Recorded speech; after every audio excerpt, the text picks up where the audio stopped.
welcome to another episode of Convention Confessional. My name is Katy Hunt, and I'm here to guide you through the good, the bad, and the ugly of the convention world. And with me today, I am very excited to have my guest, Matt McKenna. How you doing? I am feeling very great. I just got out of work. I'm back at home, and I'm really happy to be part of this show. Thank you again. Oh yeah, of course, Matt. I'm so excited to have you on. I was just telling Matt before we started recording. I was like, which part of my friends group have I not harassed yet? And I was like, Matt McKenna, the man of a million stories. Oh, yes, I have a million of them. Do you want me to jump in with like a brief introduction of myself for people who Yeah, don't by know all me? means, please let the people know who you are. Awesome. So hi everyone. My name's Matthew McKenna, and no one refers to me by Matt or Matthew. It's always Matthew McKenna, full name. Currently, I am the director of game shows for another anime con. I've been doing that since 2015. I've worked game shows for QCK, for Pop Called Anime Con. I've done some stuff at PortCon. I've been at Anime Boston. I run the East Coast Metal Gear cosplay photo shoot group. I've been in the Masquerade a few times, and I was part of the chess game as leader of Team Earth back in Anime Boston 2018. So if you remember the Spirit Allburn from that was me. Yep. That's awesome. Well, Matt, you said you had some stories all lined up. I'm very excited about it because, as you've listened to the show, most of my friends come and they kind of give me an idea of what they're talking about. But I always love when they come on and they just are like, I have stories, and here we go. It's like, yes, and I have no idea what's coming. All right. Yep. Especially, I do listen to your show whenever I drive into work. It really makes my day a lot better. Oh. I want you to know. So do you want me to start with like a heartwarming story? Or do you want me to start in with like the crazy story? I feel like we should always start with the crazy so that we can like wind down from it. Okay, that's a good idea. Like start high and then just bring it down. I love it. Mellow out. So this is actually a story I've told people. I always tell people, and it's actually a story with a lesson. Actually, so we're going back to Anime Boston 2009. So it was my first con was LineCon 2008, which we all know about that, and. Yeah. Obviously, I'm like, I want to cosplay for this. I want to go with a group. So I had a group of friends with me. And for this, I'm just going to call them A, B, and C, just for that. Sure. So 2009 comes along. And at the time, I was in college. I was working like a food service job. The other three didn't really work. They just got money somehow. And obviously, I don't ask. So I told them, listen, guys, I was like, listen, I don't care if you spend your money on 20 boxes of like Pocky or whatever. Just at the end of the day, on Sunday, make sure you have $20 in your pocket. Because that was enough for, at the rates then, a ticket on the subway back to North Station, and then a one-way from North Station to the Gallagher over in Lowell. Right. Perfect. Easy suggestion. So we get to the con, and the con is fantastic. I had a great time at the con. I had my Metal Gear shoot for the first time there. Friday we had like 8 people. Then Saturday it turned to like 35, which I'm still amazed that happened. Still going to this day. I was in the Masquerade that year actually. Oh, I remember. Oh, I remember. I watched and I'm like, wow, this is a terrible skit. but it's fun. It's fun. You're on stage and it's just the energy. It's fantastic. Yeah. And I'm having fun at the deals room, buying up all kinds of fun stuff. And I'm noticing my friends, they're kind of like just, you ever see like people go out and like just spend money without a plan, Oh, yeah. They're just buying random stuff. And I'm like, you guys have money, right? And they go like, yeah, we're fine. And C, who's the focus of this, he was like repeat offender every day. He was just piling stuff and there seemed to be no rhyme or reason to it. So I'm like, you good? He goes, I'm good. I'm like, okay. Gets to Sunday. We're outside. We're like first in line for chess. So we're doing a system where 2 of us watch the line and the other 2, go and look at the dealer's room. And he had been talking about this figurine of Mikuro Asahina from Haruhi Suzumiya, like in the maid outfit. Yep. And he's obsessing over it for like 3 hours. And I'm like, I know you don't have a lot of money. I'm not going to ask, but make sure do you have enough? Yes. Okay. 10 minutes before chess starts, he gets up and goes, I'll be right back. I think he's going to the bathroom. Whatever. 5 minutes go by. I see him walk back. In his hands is said figure. And in my head, I think, Please tell me he either found it, he won it, he got as a gift, or he stole it. Please tell me security is coming to just tackle him to the ground. Please. And he sits down and he looks at me and there's this big grin on his face. Not like not like a jerk grin, but like he seemed happy and he goes, "Hey." And I go, "Hey, what?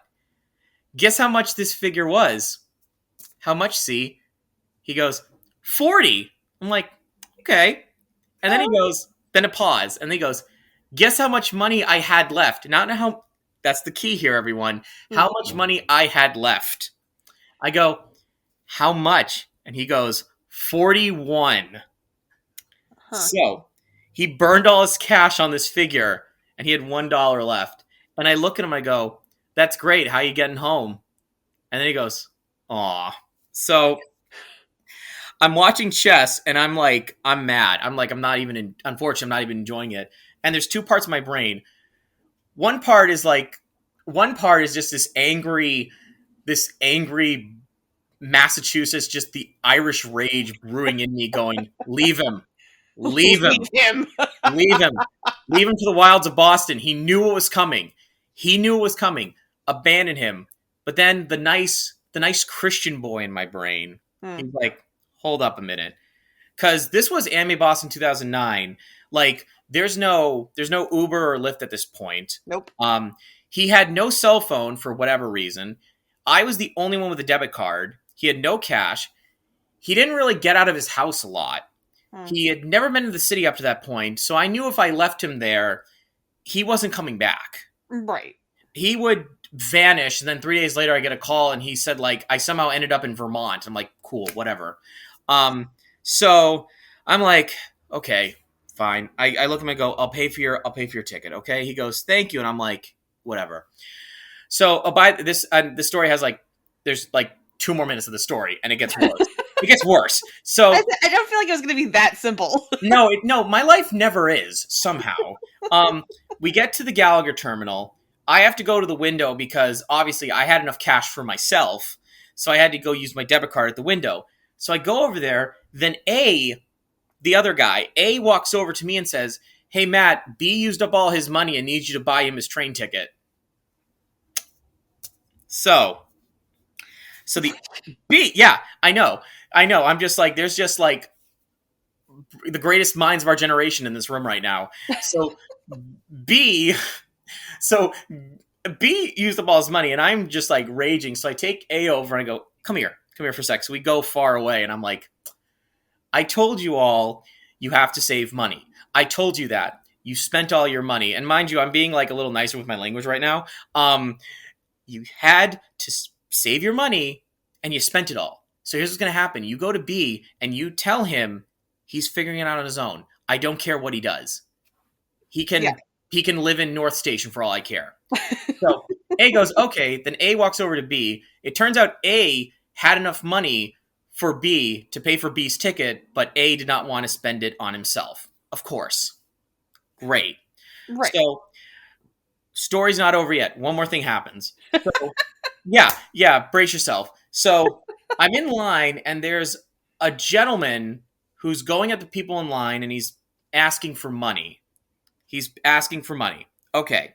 He comes to me, and he starts, he's like asking for money because of XYZ reason, and I go, I'm exhausted, and I go, "Hey, listen, I don't have anything to give you. I don't have any money. I don't have anything for you." To which point, I don't know, I was very polite with him. He got very angry and wanted to fight me in the middle of North Station. Boston. And yeah, of course. And he's like, he started doing like this weird Street Fighter, like, you ever see Ryu from Street Fighter do like that bouncing move? Yeah. Yeah, he's doing that. And everyone in line is backed away from me. And I am so dead tired. I'm just repeating to this guy, "Go away, go away, go away," for 2 minutes straight. And then finally says, he just gives up and then walks away. Then I go to the window, pay for my ticket. I go to security. They throw him out. And then I get on my train and go home.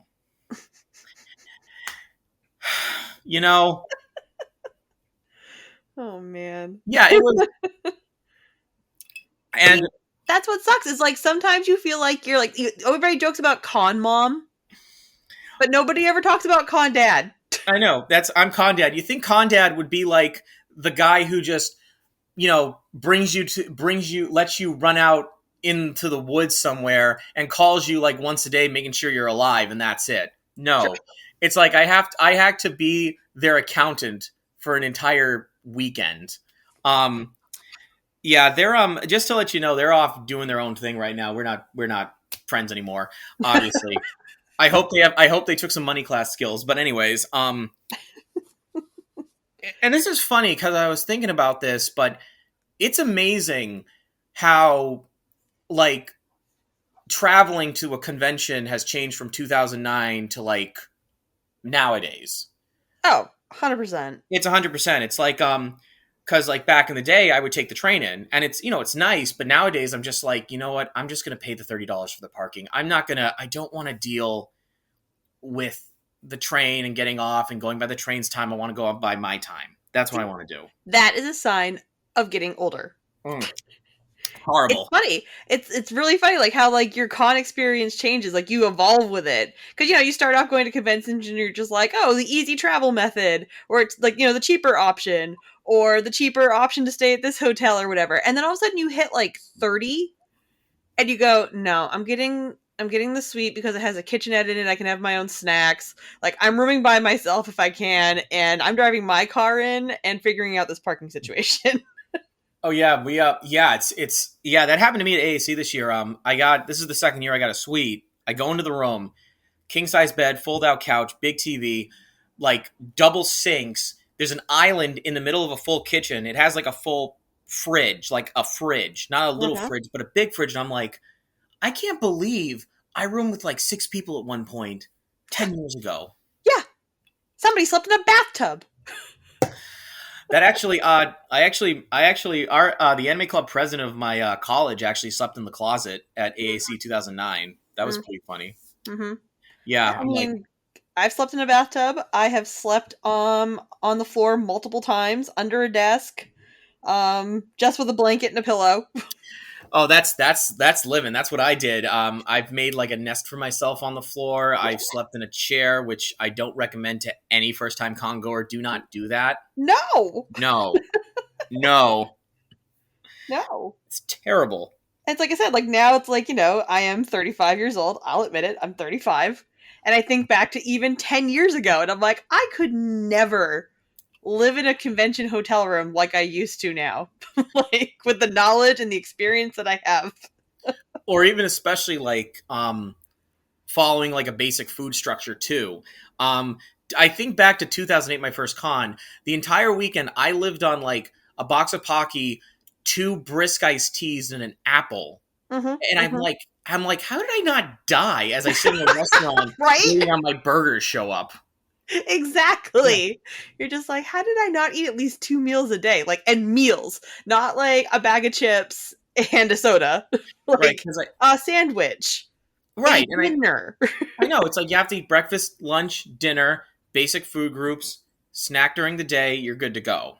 Mm-hmm. And I think like I was thinking about this, and correct me if I'm wrong, but like I feel like when you're first time at a con, you're younger, you don't want to spend time like sleeping or sitting down for a meal because you just want to see everything happen Oh because you yeah. want to be part of it. And it's like things are going to happen. You have to take care of yourself or you will crash. Oh yeah. It's like the Disney effect. You go and you don't think about it because you're having so much fun. You're doing so many things, and when you finally have 2 seconds to stop and like turn around, you're like, oh my god, I haven't eaten since 7 o'clock this morning. Now I'm starving. Right. And that's why too, like nowadays, especially for me, whenever I take work off for a con, I take the Monday off Mm-hmm. because I cannot work that Monday because if I do, I'm going to pass out Mm-hmm. at work. Can't do it. Oh yeah. I said like the only convention that I'm working at the moment is Anime Boston, and I'm so grateful that they have their staff party Sunday night, and that just the way that it works out on staff, that if you go to the Dead Dog party, they actually let you keep your hotel room for the night so you can just go home on Monday. Oh, that's awesome. It's That I very like nice that. of them. But again, it's just like, I'm so grateful for that because, Monday, it's like checkout's not until like what, noontime at a hotel. So at least you can roll out of bed at like 11 o'clock and go, okay, I might have gone to bed at 3, but at least I got a solid 8 hours. Let's go. Yeah, and And the worst feeling is like getting sick at a con too. Oh That is the yeah. worst. Little story about that. Mm. Pop Cult. This was the year before. Obvious. This was 2019, so before everything just decided, shut down for It went to a few shit. years. Yeah, obviously. um, I was Sunday. I wake up and I realize, wow, I think I have the flu. This is not great. I like felt nauseous. My throat was stuffy. My head was throbbing, and I Mm. look at the schedule. I'm like, oh yeah, I have to do Jeopardy and Deal or No Deal immediately after this. So I'm like, okay, let's go. So, and I feel like this was probably like the energy of the con or the crowd, but I go to the events and Jeopardy went great. Deal or No Deal went great. I'm killing it. I feel great. I got energy. And as soon as they end, as soon as the adrenaline left me, I'm like, wow, I need to go home immediately because I'm going to die. I'm going to die. I know it. Mm. Soul leaving my body. I know, just like I feel like I'll be honest, like that entire Sunday, there's 3 hours where I'm just in a daze where I blinked, and next thing I know, I'm at my condo. Like, how did I get here? Oh yeah. I mean, I've only thankfully been sick at one convention. It was AAC. It was right before it was the last year at the Manchester Hotel. Oh, okay. So what, 2017? 17, right? Yep, 17. And you go through the week and you're getting ready, you're doing all your prep and everything. And I was just like, man, I'm like, I didn't have a fever or anything like that, but I was like, I just feel so congested. It can't be allergies. It's too late in the year for allergies. Like, so what the hell's wrong with me, right? Mm-hmm. Finally break down and go to the doctor's. Massive sinus infection. Oh no. And it decided to peak, of course, after you take that first round of medication because it's like trying to exit your body. So like that first day of the convention, like I was dead on my feet. And honestly, like to this day, I don't remember the first day of the convention. I don't. I know that I was responsible for another human being, and I Mm-hmm. know I know I got them to everywhere they needed to go, but I honestly could not tell you what happened from the time I woke up to the time I went to sleep again. Yeah, just afterwards, you're like, this other human being, are they alive? Yes, Right. perfect. Tell Good, my me job. tell me he's back in his hotel room. It's fine. Oh, thank God. Yeah, Thank you, Jesus. beautiful. Actually, I think I was watching Wendy. Yeah, it was Wendy the second time. It's like, Oh, please yeah. just tell me that Wendy has Charlie with her. It's like, yeah, it's like, oh, thank you. Perfect. They're all good. Thank God. Thank God. Yeah. Um, I do think like and like another, so let's see other stories I have. You want me to jump into one of the more uplifting ones I have? Yeah, sure. Let's do something like heartwarming and Disney filled. Yeah, heartwarming Disney filled. I love that because I just talked about how I was an accountant, which I do at my job now, which I'm like, how did that happen? Hmm. So as I mentioned, I'm game show director for another anime con. I've been doing that for 6 years, one of the best experiences of my life. Mm-hmm. And the story of how it happened is really funny because the thing is, I didn't see it coming when it occurred. So prior to this, the store, the store FYE for your entertainment, that DVD store that somehow is still surviving. I don't know Yeah, how. I don't get it. Yeah, it's now like literally just like a Newberry Comics full of candy. Mm-hmm. So I had done. They used to do an anime spectacular, which was like buy one get one half off anime. And one year in 2009, they were going to do a trivia question, and they didn't have the question, so I stepped up and did it.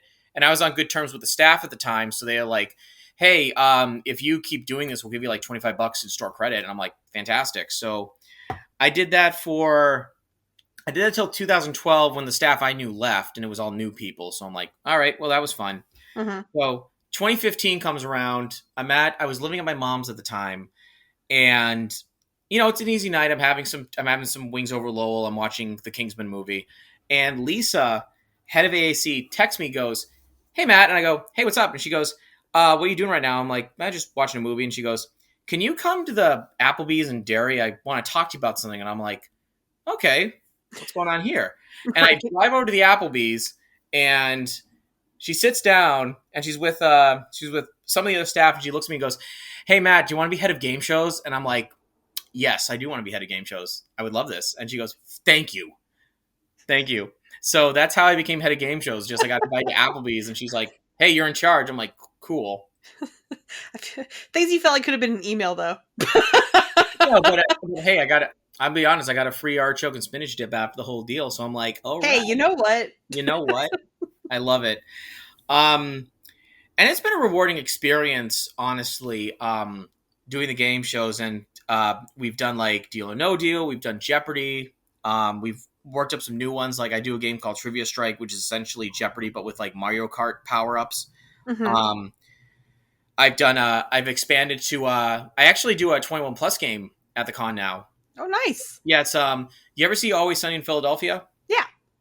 So the game Shardy McDennis in that, like that ridiculous one they do. Yep. Yep. We incorporated that to AAC, so I run something similar to that. That's awesome. Oh, it was fantastic. And like the best part about the game shows is any event you do with a con is just the reaction of the people you meet and the people who are part of it, and they just feel like they're part of this special moment. Like I'll give you an example. So it was Deal or No Deal AAC 2019. We're in Chelmsford because we're like a Ronin con at this time, Mm-hmm. and first round of Deal or No Deal's up. So it's two kids. One's like I think she's like 10, first con, and the other one's 14. So side note to this, by the way, I had gone to Japan that year, and I brought back a bunch of Pokemon stuff. Two of which were Pikachu dressed as Officer Jenny and Eevee dressed as Red. And as soon as I showed them to the crowd, it was like blood in the water for a shark. Everyone just like scream of cuteness, and they're like, "I'm gonna kill someone for that." So I have made a terrible mistake. I know I had made a terrible mistake bringing these nice things from Japan. So and the little girl, she really wanted that. So we're getting to the end. We're getting to the end, and she still has her box, was like number 11 or whatever. So I go to her and I say, "Listen, I want you to have a good first con. So here's what I'm going to make a deal with you. I will give you the Eevee plushie, the one you want. I will give that plushie to you if you walk away from holding the case you have, number 11." She thinks about it, and she goes, "You know what? I'm going to stick with this. I'm going to go for this." I'm like, "Okay, great. Fantastic." Mm-hmm. The teenager, I do not give that deal to because I'm like, "You're a teenager, you're over 13, whatever. You got to experience life's hardships, okay?" Right. I didn't say that to them. I mean, your head. In my head, I was like, I wanted to say that, but like, I'm not saying it. Right. So I open the case, take out the card. I look at the little girl, look at the crowd. I look back at her and go, "Listen, I'm really sorry. I'm sorry, but you got to come back and play the game again because you just won a free pass to next year." Ooh. And the crowd explodes. Like the little girl, she loses her mind. Mm-hmm. Everyone's cheering. It was like NASA when like the Apollo shuttle landed on the moon. Winning a con badge is a big deal. Oh, it's a big deal. It's like that's like the big honor you can get. Like I don't have to pay for my con next year. All right, this is good. That was that was just a magical moment, and I loved just seeing this kid's reaction because I was like, they had a great first year. That's all that matters to me right now. Yeah. And they're going to keep coming back, and you got to keep bringing the younger generation in because that's the generation who eventually are going to be running these cons. Yep. And you got to keep that good feeling and that vibe going. 100%. Definitely. Yeah, I know. Like giving out like I said, like when we started like doing the con badge thing as like one of the big prizes for any of the games, that's probably like the smartest thing a convention can do. Is like a game prize. Yeah, we've been doing that a lot at AAC. Like we did that for Deal or No Deal. We did it for Jeopardy. That's the big one. Where do you know Jeopardy at AAC, by the way, has a curse actually. Oh. So it's a good curse. It's not like a bad curse. You get 7 years bad luck. So the winner of Jeopardy, since this was started, the Jeopardy winner has only won Jeopardy 2 times in a row, and then another person takes over. Mm-hmm. So as I remember, the first winner was it was Jeff Lake. He won 2 years in a row, and then I won 2 years in a row, and then my friend Alexis Olette, she won 2 years in a row, and then we had what's her name? Then there was Alan. He won 2 years in a row. And then, fun fact, Alan and Alexis, they now work for me because that's what happens when you win Jeopardy. You just work for my department. Right. And we just had our new winner, Brendan. He won actually 2 years in a row. So we got to see if he'll break the curse. That's exciting. Mm-hmm. I've actually hosted a couple game shows for you. Weakest Link, that was a good one. Mm-hmm. Yep. I remember I knew you were hosting it, so I had to put in the musical one for you. Yes. It was like, yeah, I remember it was like read the 2 lines from the musical number and you have to guess the musical. Yep. Yep, that went very well. I did one this year, which was the category was I give the name of a theme park ride, and you have to name the theme park it's in. Mm-hmm. And I threw some for Canopy, Canopy Lake Park because New England, you got to go to Canopy, Right.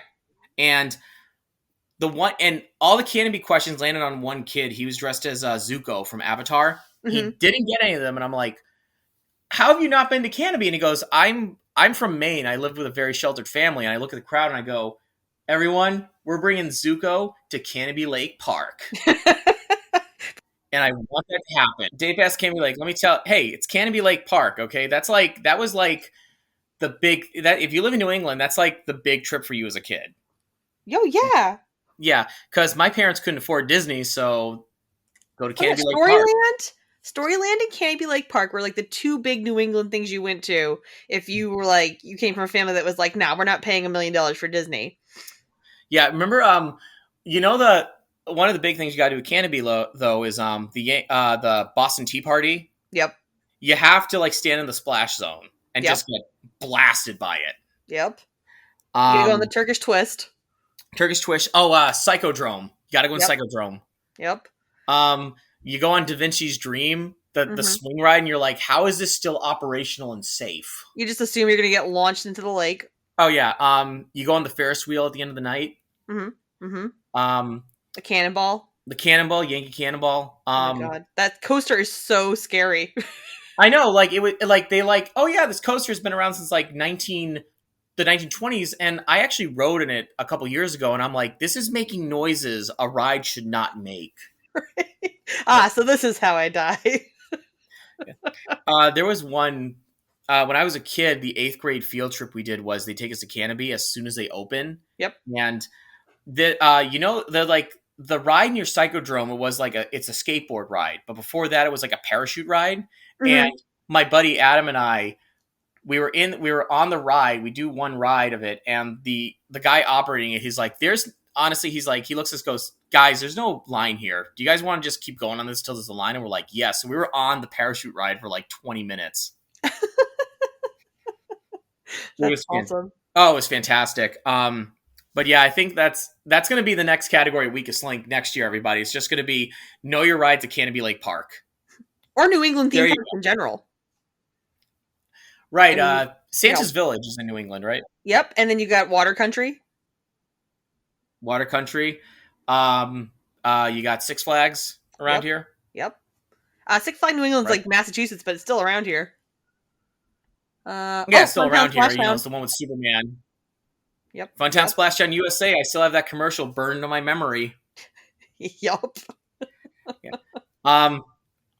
There was one little bit of side note, but I read about this theme park called Action Park in New Jersey. You ever heard of it?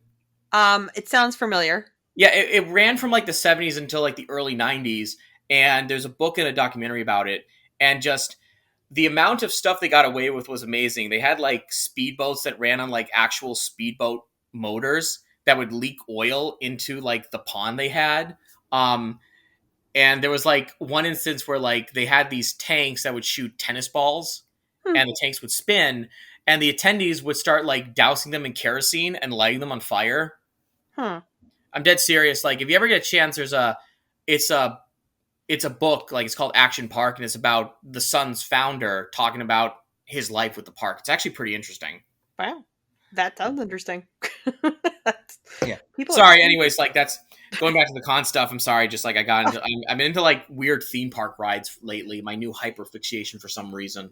We love an aversion. Yeah, there you go.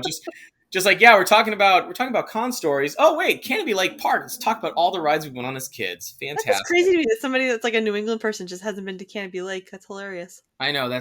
I'm still processing that. I do have a masquerade story, actually. Ooh, we love a masquerade story. Yep. So, as I mentioned, I was in skit in 2009. Went, it was what it was. But 2012, um, my buddy Pete and I, we did a Metal Gear Solid skit. I was Otacon, he was Big Boss, Hmm. and we did live mics because I think it was at the time when Anime Boston started letting you do live microphones for all the skits. Sure. And and we went and I'm like, hey Pete, what do you want to do? You want to record? You want to do live mics? He goes, let's do live mics. So we go on stage, do live mics. Goes great. I remember, I forget his name, but he dressed as Eisen a lot for a lot of the skits for Anime Boston. Okay. I don't know if you remember him, but like great guy. And I remember we're coming off the stage. He comes towards us. He was on staff, and he is sobbing, laughing. And he goes to me. He goes, "Please keep doing that, please." That was the funniest thing I've seen all night.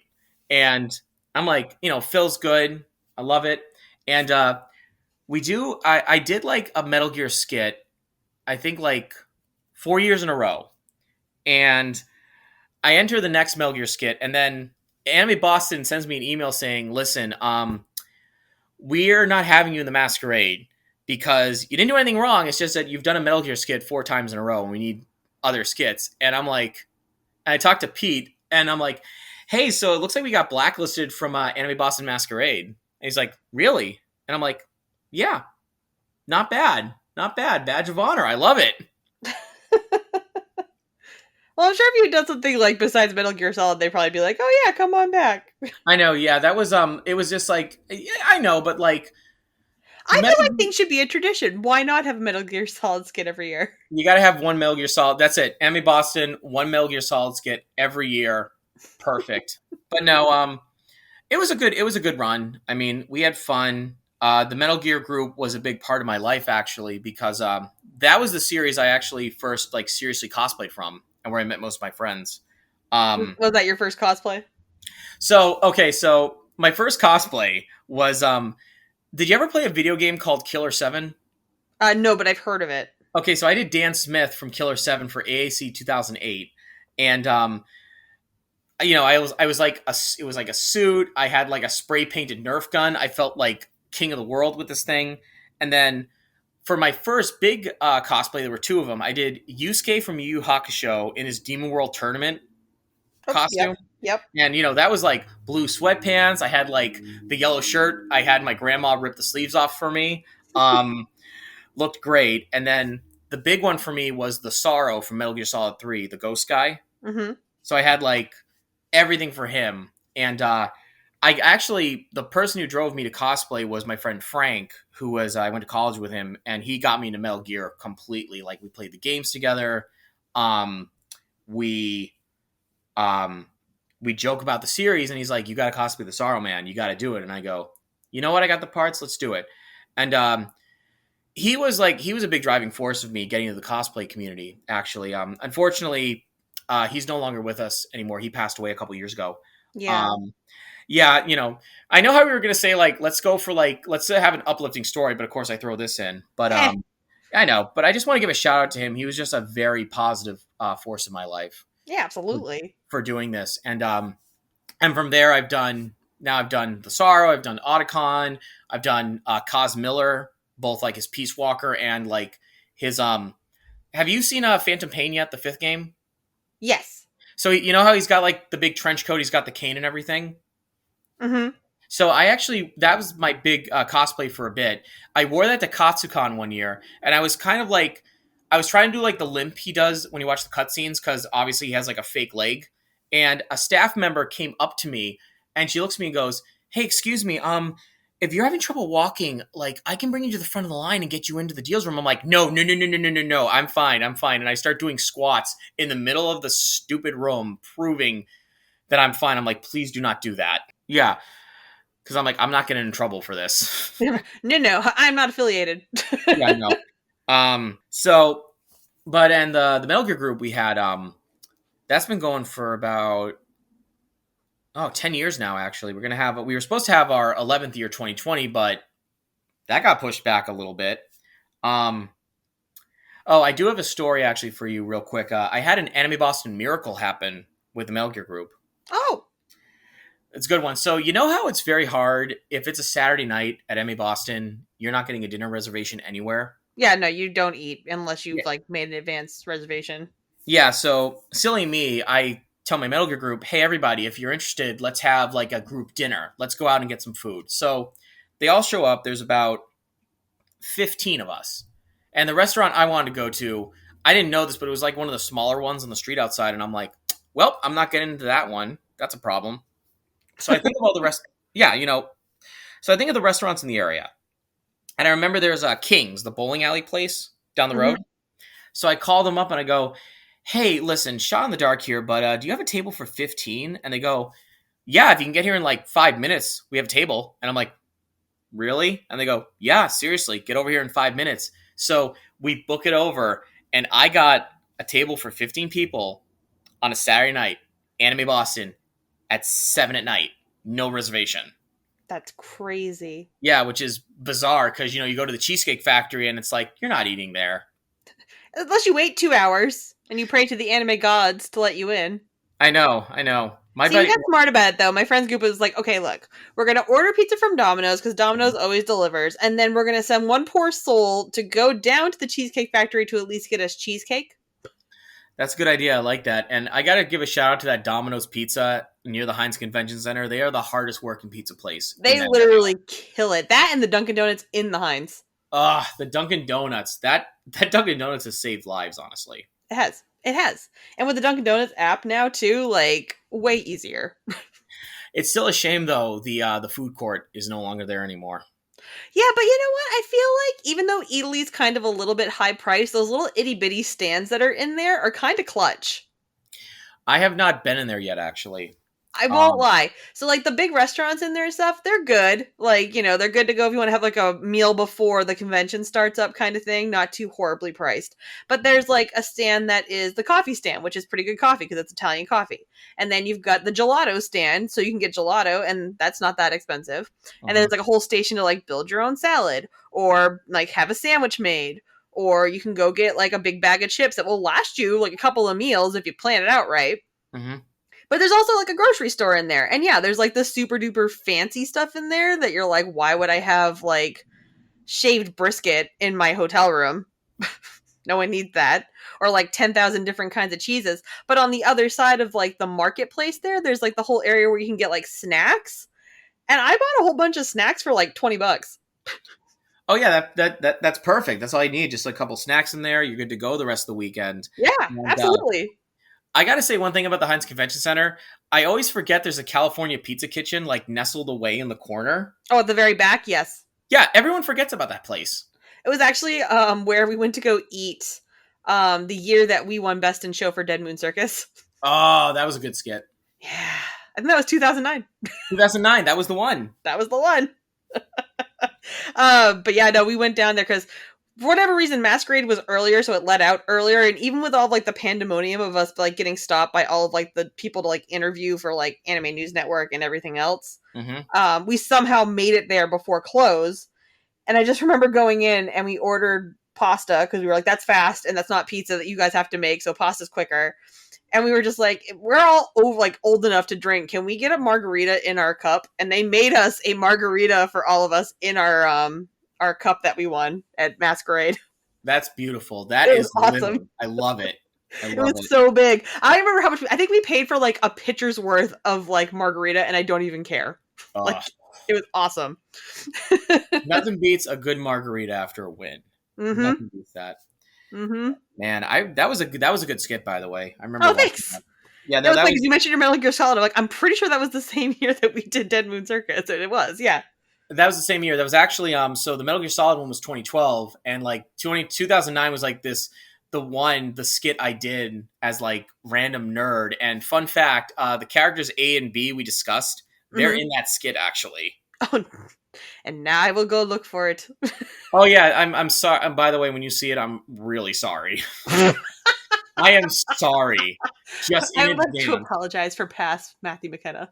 Past Matthew McKenna was like chaos, and now current Matthew McKenna is like, wow, that was awful. Let's not do that again, bro. So that's the thing, though. You've hit the age. It, like I said, like we talked about before, it's like there's just an age. All of a sudden you hit it, and you're just like, oh god, why did I why? I know, it's like when you're driving to work and all of a sudden your brain's like, hey, remember this random like awkward memory from when you were 20? I'm like, yeah, I don't want to think about it right now. And your brain's like, too bad. Here you go. And then Back in Black plays in the background. Oh, pretty much, yeah.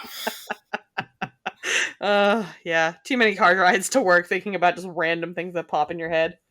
Tell me about it. That's just tell me about it. Matt, it has been awesome having you on the show. I have enjoyed every second of this. Thank you so much, and I really appreciate you having me on. It's really nice that we get to do this, and I get to tell all these crazy stories, and also talk about all the rides at Canopy Lake Park. That's very important. Of course it is. Yeah, but thank you so much. Yeah, of course, and I can't wait to have you back again because I'm sure we're not done with stories by any means. Oh no, I'll have some. There's an entire like file cabinet of ones that I can just say, and there's ones like if you ever want another episode, I've got like many more for you. I'm excited. Anything you'd like to promote while you're here? Yeah, that was just real quick for the end. I do have an Instagram account. It's a King of the Con. So if you want to friend me on that and see all the cooking photos and pictures of my cats and cosplays you like, be my guest. Awesome. And I'm just going to throw it out there again because I can. My book's still available on Amazon. That could have gone worse. Life Lessons from a Dinosaur Cosplayer. More convention stories just like this one. Getting through life and finding my way into this whole nerd wonderful world of cosplay and everything else. Please go buy a copy right now. And yeah, that's it. So thanks, guys. I hope you all have a great night. Matthew, again, thank you so much for coming on the show. And we will talk to you later. Absolutely. Thank you very much. And I look forward to reading your book. Thanks. Night, guys. Good night.